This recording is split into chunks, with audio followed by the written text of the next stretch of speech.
आबदोज में ऑक्सीजन खत्म हो गई। बहराए ओकायानूस में लापता आबदोज टाइटन की ताहाल तलाश जारी है। अमरीकी कोस्ट गार्ड्स ने लापता आबदोज में ऑक्सीजन खत्म होने की डेडलाइन पाकिस्तानी वक्त 4:18 की दी थी। हुकाम ने बताया कि टाइटन की तलाश के दौरान गुज़िश्ता रोज 2 मरतबा ज़ेरे समंदर आवाजें सुनी गई थी। ज़ेरे समंदर सुनाई देने वाली आवाजों के अतराफी इलाके की तलाश का ताहाल कोई नतीजा नहीं निकला। गैर मुल्की मीडिया के मुताबिक अमरीकी, कनाडा, फ्रांस की टीमें आबदोज की तलाश में मसरूफ हैं। टाइटैनिक का मलबा दिखाने के लिए सयाहों को ले जाने वाली आबदोज इतवार को लापता हुई थी। याद रहे कि आबदोज में मारूफ पाकिस्तानी बिजनेसमैन शहजादा दाऊद और उनके बेटे सुलेमान दाऊद समेत 5 अफराद सवार हैं। ये लोग 18 जून को टाइटैनिक का मलबा देखने के लिए कनाडा के इलाके से सफर पर रवाना हुए थे।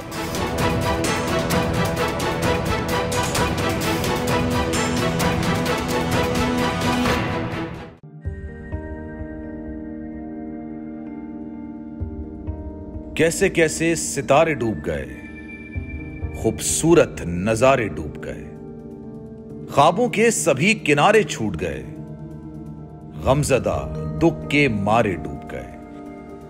कितनी मुश्किल का सामना है यहां, कितने लोगों के प्यारे डूब गए।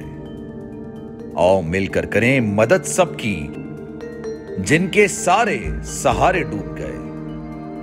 आजमाइश में मिलकर एक हुए, नफरतों के इशारे डूब गए। कितने प्यारे हमारे डूब गए। कौमी सानहे की सूरत हाल से लम्हा बलम्हा बोल रखेगा बाखबर।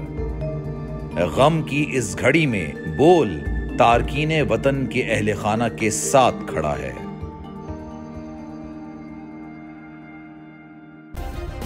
सब्सक्राइब करें और बेल दबाएं ताकि कोई खबर रह न जाए।